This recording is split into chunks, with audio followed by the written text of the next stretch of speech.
crisp night air wrapped around Martin Blake like an old familiar blanket as he settled into the worn camping chair beside the still waters of his ranch lake. The same quiet spot where he and his late wife, Claire, used to sit and watch the sun paint the surface gold. The six-pack of beer and modest sandwiches resting beside him weren't about luxury. They were a tribute, a ritual, a way to hold on to the woman he'd loved and lost 5 years ago. The fire he'd built snapped and cracked, sending sparks skyward toward stars that blinked with unusual brilliance, and for a fleeting second, he swore he heard Claire's laugh carried on the wind. Her memory clung to the cottonwood trees, the soil beneath his boots, and the dreams they'd once shared of building a life by the lake, stocking it with fish, hosting barbecues, and creating something permanent. But serenity shattered in an instant, replaced by flashing red and blue lights that spun across the water's surface like an emergency disco ball. 2 patrol cars barreled down the dirt path, kicking up dust as they came to a stop at Martin's quiet lakeside refuge. From the lead car stepped Deputy Jason Mitchell, an old friend from high school who looked every bit as uncomfortable as Martin felt.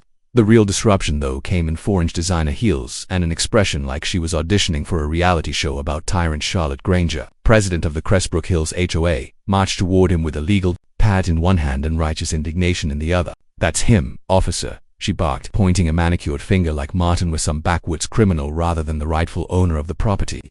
She accused him of trespassing on HOA land and disturbing their residents with his illegal camping. Jason scratched his head awkwardly, clearly torn, and muttered something about complaints and needing to follow up. Martin stood slowly, the crackling anger already surging in his veins. He reached into his coat and produced the land ownership documents he always carried, faded, dog-eared, and sacred. "You know me, Jason. This place has been mine for a decade. Bought it fair and square with my inheritance and every penny Claire, and I saved this lake as mine." But Charlotte snatched the papers before Jason could take them, scrutinizing them with a sneer before flinging them back at him. "These could be fake," she scoffed. "Everyone knows the lake belongs to the HOA. It's part of our watershed." Jason hesitated, clearly uncomfortable. "Martin, I've got to ask you to head home for now, just until we sort this out. It's politics. Charlotte's got big plans, and she's been talking about helping with funding grants, things that the department needs." The words stung more than the cold wind. With clenched jaw and burning eyes, Martin packed his gear, each motion more violent than the last, and drove off with Charlotte's smug face burned into his rearview mirror. As he turned onto the gravel road, his phone buzzed. A message from an unknown number flashed on the screen. "Leave the lake or lose more than land." His stomach dropped. This was no longer just about boundaries or camping, it was war. He drove home in silence, the wheels of his mind spinning faster than his truck tires. At his kitchen table, he laid out every document he had: deeds, maps, tax records, even an ancient town hall map that, under scrutiny, revealed one chilling word near the lake: shared, scribbled in faint pencil. Panic flared, but Martin didn't fold. He called Ruth Wallace, a local historian and town elder who'd lived in the area since before Crestbrook Hills was even conceived. When he explained the situation, she laughed dryly. "Charlotte's trying the same stunt she pulled in Nevada," Ruth said. "Come by in the morning. Bring your papers. I've got something you need to see." But before dawn could break, Martin's laptop pinged with an email from Charlotte. Legal jargon wrapped a thread as clear as any fist. Cease and desist or face litigation. The kicker: attached photos of Martin at the lake, taken over the course of months, date-stamped and clear. Someone had been stalking him on his own land. The next morning, the knock at his door came early. Todd Sinclair, a slick, nervous HOA board member with sweat on his brow and a generous offer in his hands. "Sign over the lake rights, Mr. Blake, and this all goes away. No lawsuits, no embarrassment. Charlotte's even offering a settlement." When Martin asked what happened if he refused, Todd's facade cracked. "You'll lose everything: the lake, the ranch, maybe even your job. Mrs. Granger has influence you wouldn't believe." But Martin had dealt with plenty of bullies before. His voice was calm steel. "These papers don't lie, even if you all do." He slammed the door and headed straight to Ruth's place, fire in his belly. Ruth's living room was a museum of local truth: old photos, court filings, newspaper clippings. She slid a faded file across the table, her eyes gleaming. "This isn't Charlotte's first land grab. The Garrisons, remember them, forced out the same way. HOA claimed rights, manipulated boundaries, and when they fought back, the court costs buried them." She produced an old court ruling proof the HOA had lost a similar case 15 years ago. But what truly lit a fire in Martin was the next document: a background report. Charlotte Granger, formerly Charlotte Bell of Nevada, had been sued for fraudulent land acquisition. She'd lost badly. As he digested the implications, Ruth handed him a photo of Charlotte standing by a lake almost identical to his, holding a canister labeled with hazard symbols. "She's not just greedy," Ruth muttered. "She's dangerous." That night, a loud crash yanked Martin from his thoughts. Outside, his ranch gate lay in ruins. tire tracks gouging the earth. Down by the lake, something dark and oily floated on the water's surface. Poison. The war for his land had just gone. Toxic. And Charlotte's smiling mask was slipping to reveal something far uglier beneath. Martin didn't sleep that night. Not really. Not after seeing the oily sheen spread across the surface of the lake that had once mirrored Claire's favorite skies. He stayed up staring at the flickering images on his laptop, reviewing every piece of footage from the security cameras he'd discreetly set up around the property days earlier. He had suspected Charlotte would retaliate, but even he hadn't anticipated how far she'd go. The footage confirmed his worst fears under the cover of midnight. Several individuals had crossed his property line carrying large barrels and containers, one of which clearly bore the HOA logo on a windbreaker sleeve. They poured dark viscous liquid directly into the lake, the reflection of the moon revealing its unnatural texture and deadly hue. One camera caught a clear shot of Todd Sinclair, slipping and falling into the mud, while others laughed and hauled more containers toward the water. But then came the most damning moment. Charlotte herself appeared in the frame, cloaked in black, barking orders and overseeing the operation like a mob boss managing a crime scene. She pointed, gestured, and even took one container herself, tilting it with practiced precision. Martin's heart pounded as he backed up the footage to multiple encrypted drives. His evidence was bulletproof now. She had crossed every line, and there would be no turning back. The next morning he drove straight to the sheriff's station and slammed the USB into Deputy Mitchell's hand. "Watch it, all of it. Then tell me again this is about a zoning misunderstanding." Jason's expression shifted from weariness to disbelief to open horror as the videos played. "Jesus Christ," he whispered as the scene of Charlotte dumping chemicals into the lake unfolded. "She said this was about community preservation, career advancement." His voice cracked. "She used me." Martin didn't gloat. The betrayal was written all over Jason's face.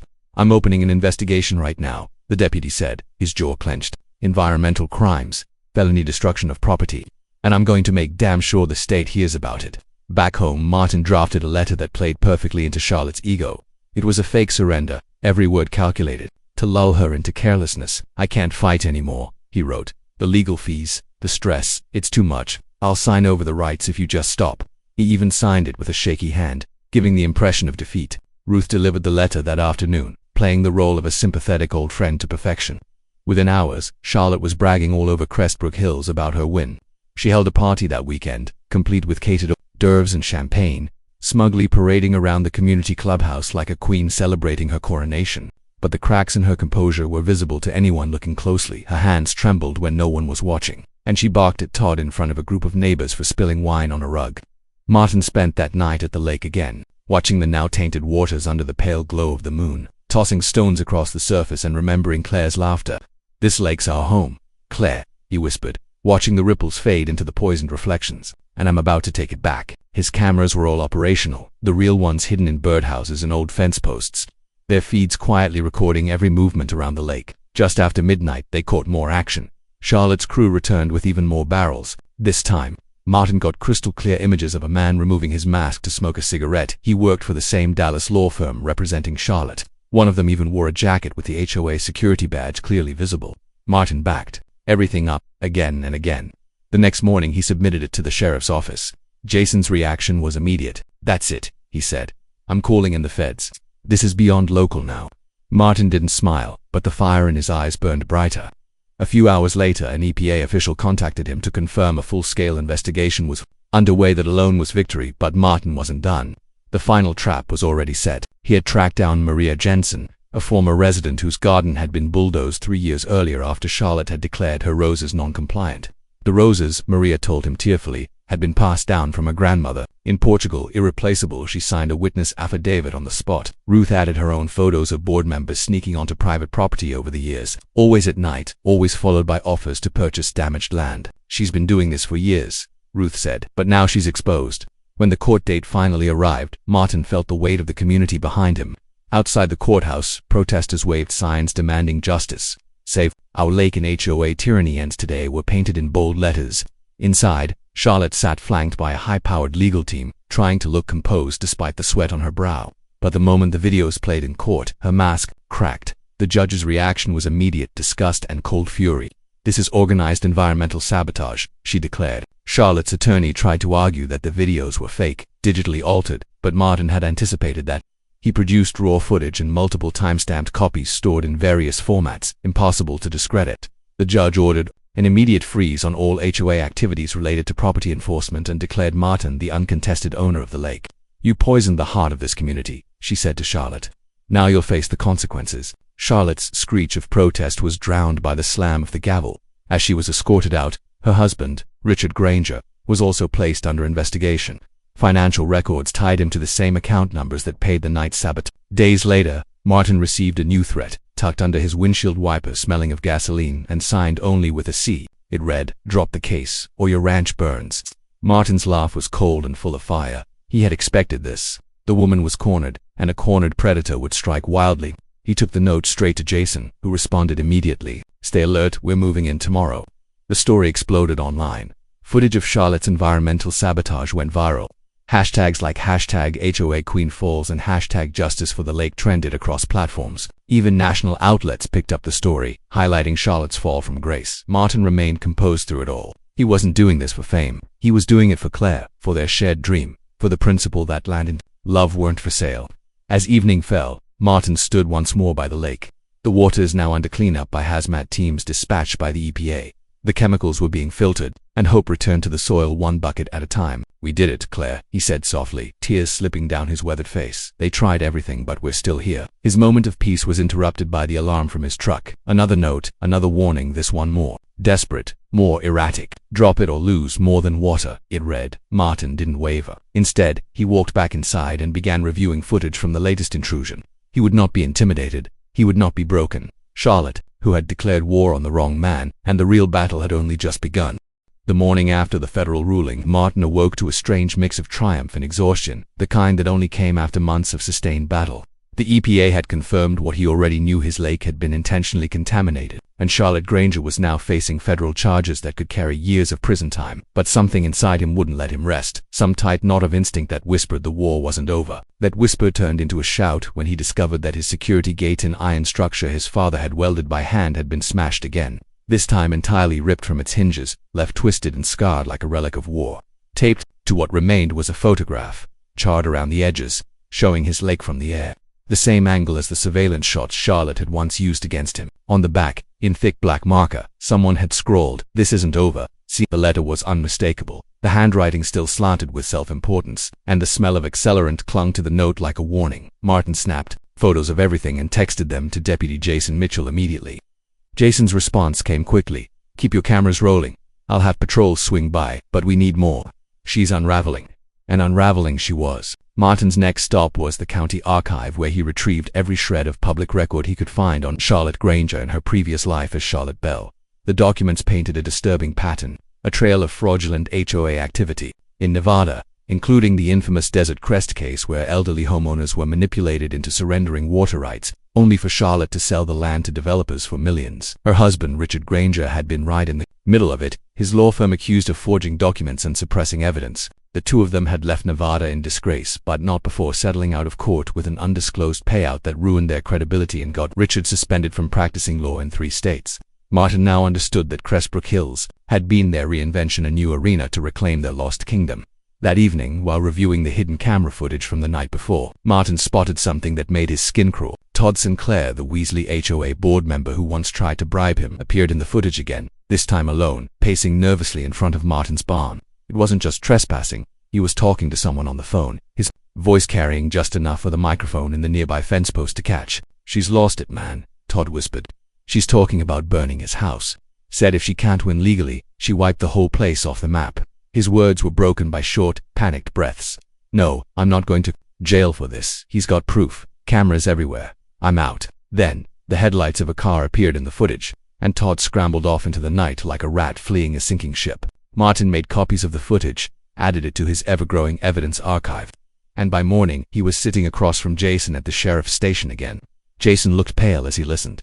"I believe you," he said, "but believing and proving are 2 different things. If we get this in front of a judge now, she'll just claim it's hearsay unless we get Todd to testify." As if on cue, Martin's phone buzzed with an unknown number. He answered to find Todd's anxious voice on the other end.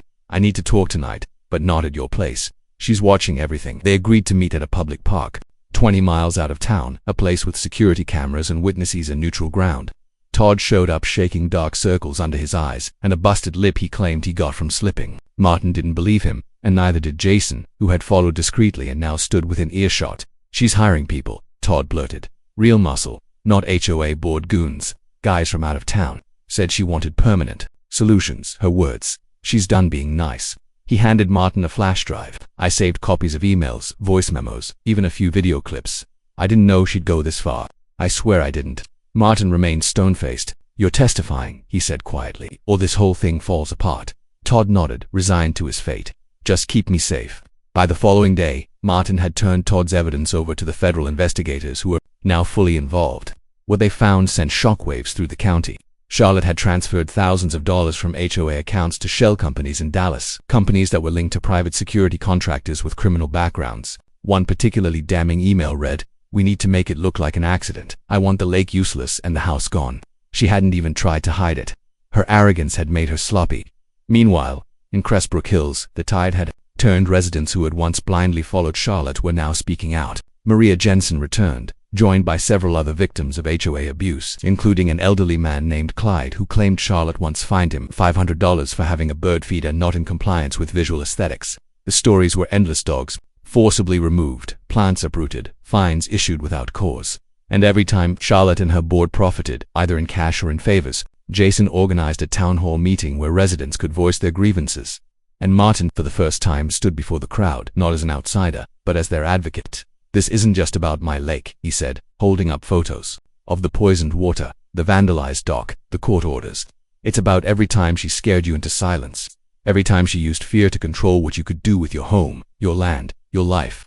The applause was hesitant at first, but grew until it filled the room. Even the board members looked uncomfortable, eyes darting toward the exits as the mob of resentment swelled. Charlotte didn't show her face, not that night, but she sent a representative, her attorney, a pompous man named Gerard Quinn from Dallas, who tried to paint her as a visionary misunderstood. "My client only ever wanted to uphold the community's values," he said, but his voice was drowned out by the roar of laughter and jeers. "Tell her we're not her subjects." Someone shouted. "We're neighbors," shouted another. Charlotte's empire had begun to crumble, but Martin knew better than to let his guard down.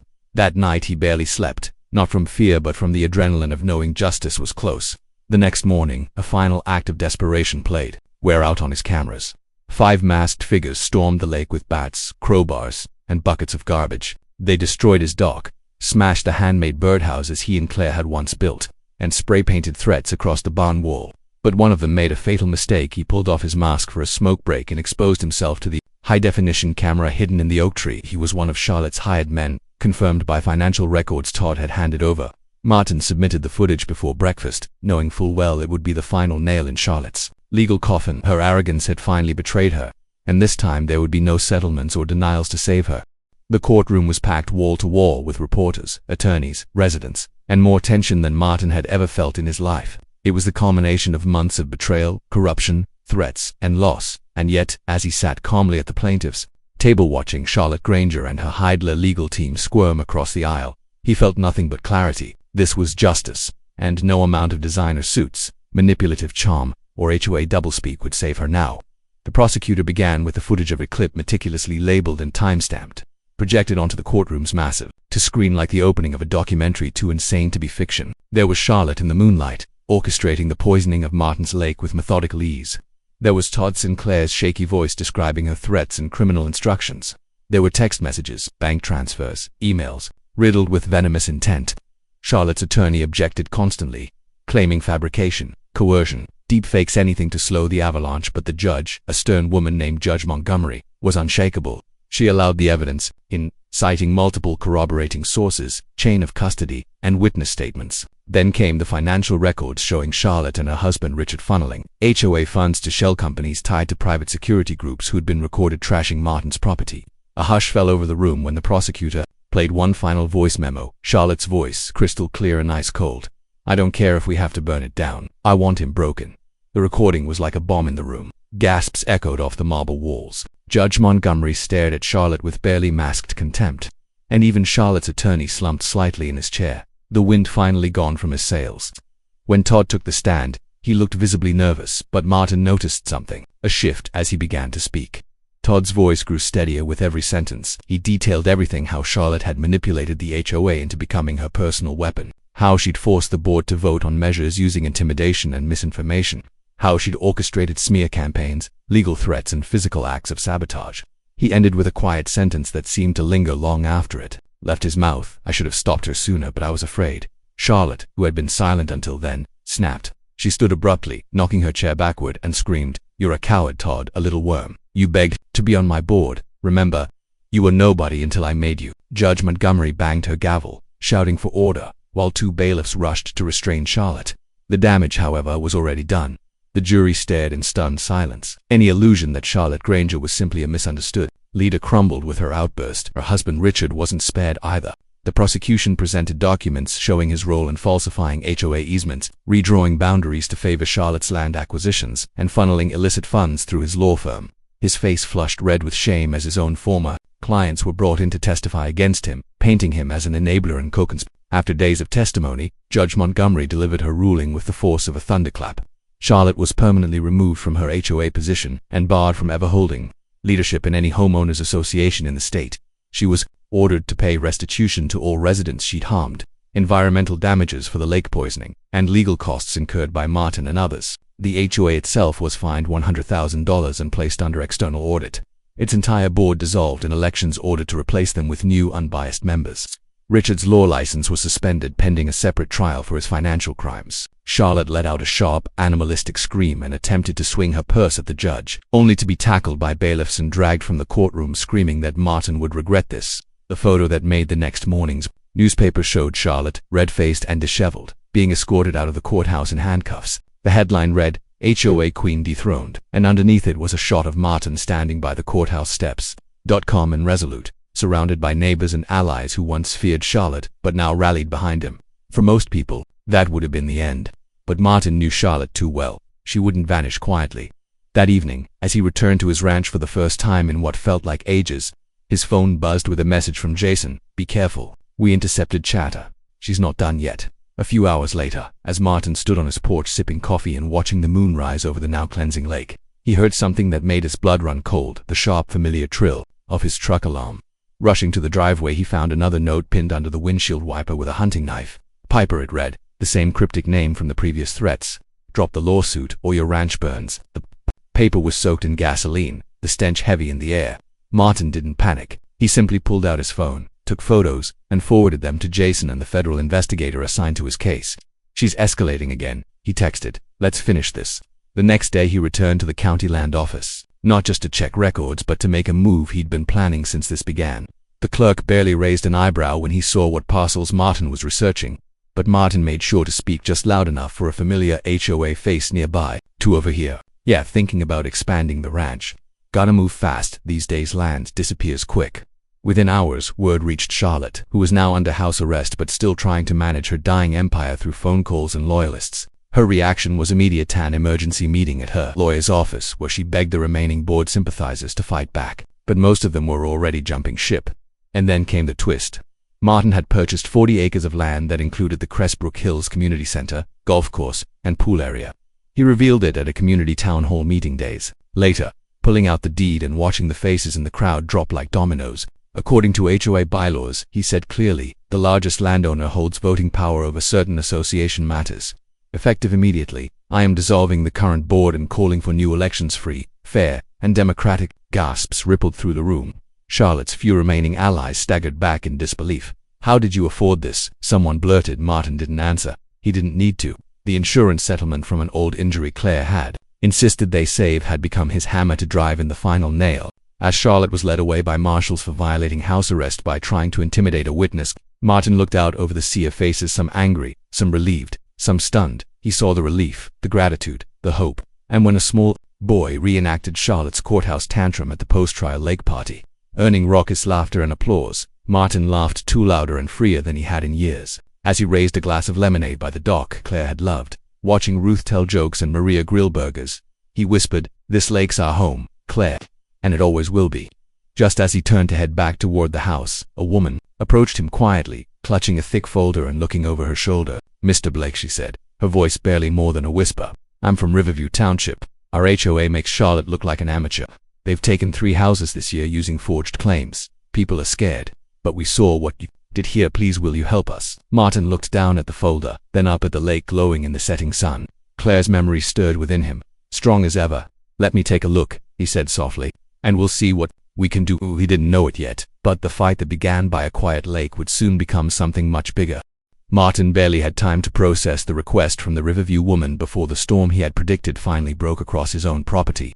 That very night, as he sat reviewing her documents by the fire, his perimeter alert chimed. The infrared cameras captured a blur of masked figures, 5 of them racing through the trees toward the lake. They were fast, purposeful, and familiar in the way mercenaries carried themselves when they thought they were invincible. Martin watched live through his laptop as they reached the dock and began their work, smashing burnt houses, destroying benches, pouring buckets of construction debris and paint into the newly cleaned lake, and spray painting obscenities and threats. Across the boathouse, the final blow came when one of them, in a moment of arrogance, pulled off his mask to smoke. Martin recognized him instantly. The man was part of the Dallas law firm still loosely tied to Charlotte's crumbling legal network. Another thug wore a jacket with a HOA security emblem printed in bold across the back. They weren't just random vandals. They were hired saboteurs. The footage was damning, shot in high definition, clear facial recognition matches, time-stamped, and irrefutable. Martin didn't flinch. He backed up every frame to his triple redundant system, then called Jason directly. "We got them," he said, his voice calm but electric with fury. "They gave me everything I need." By morning, Martin stood in the federal courtroom once again, this time with an entire support team of witnesses, attorneys and community leaders at his side. The final hearing was a media spectacle, news vans parked outside, protest signs waving, and the public watching eagerly to see if the nightmare that had terrorized Crestbrook Hills would finally end. The judge allowed Martin to present his latest evidence on the courtroom's projector.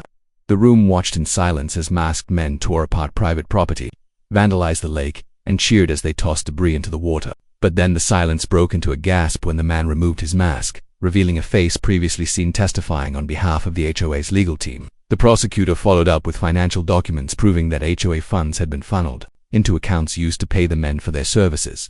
Then came the texts between Charlotte and her lawyer, including one from her that read, "I want that lake so poisoned, he'll cry when he looks at it. I don't care if it costs 10 grand. And finally, there was the voice memo Todd had captured in secret, Charlotte's voice full of venom. "I want him begging. I want him to sign everything over.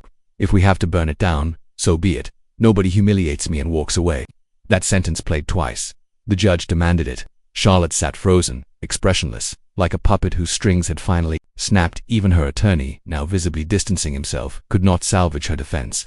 When the judge issued her ruling, her voice was steady, precise, and lethal. The Crestbrook Hills HOA was fined an additional $100,000 for criminal conspiracy and environmental damage, with an order for complete restitution to every property owner affected by Charlotte's illegal schemes. But the real sentence was personal. Charlotte Granger was removed from her position effective immediately, barred from serving on any HOA or residential board in the state, and ordered to face criminal charges for environmental crimes, conspiracy, fraud, and intimidation. As the gavel fell, Charlotte exploded, lunging from her chair toward Todd Sinclair, screaming, "You traitor, you rat," before 2 federal officers tackled her to the floor. Her heels skidded across the polished courtroom tiles as she shrieked, her carefully constructed world collapsing in real time. Richard, her husband, slumped in his seat, his face gray and hollow as he was also led away under investigation for aiding and abetting. Outside, the crowd erupted into cheers as Charlotte was escorted into a police van, the image of her disheveled and screaming going viral within minutes. Memes exploded across social media with captions like "Queen Charlotte dethroned" and "HOA meltdown of the century." Martin remained humble amid the chaos. He shook hands with supporters, accepted embraces from neighbors who had once feared him as an outsider, and finally stood in front of the media to make one simple statement: "We weren't just defending land, we were defending the right to live in peace without fear of tyranny hiding behind community rules. And now, we're taking that peace back." The clip was played on national news networks, and by the end of the week, Martin had been contacted by multiple advocacy groups asking him to speak, testify, even lead. But he didn't care about fame or attention. What mattered to him was the lake, now being cleaned by federal crews in full hazmat gear, and the memory of Claire, which felt stronger than ever under the returning shimmer of the water. The quiet didn't last long. That Friday, a suspicious fire broke out near his eastern fence line, quickly extinguished by the fire department, but clearly arson. The timing, combined with another threatening note, this one containing only the words, "You'll regret this, P," told him the cleanup hadn't driven every enemy into the light. Martin installed even more cameras, notified the investigators, and quietly doubled security, but he also kept preparing.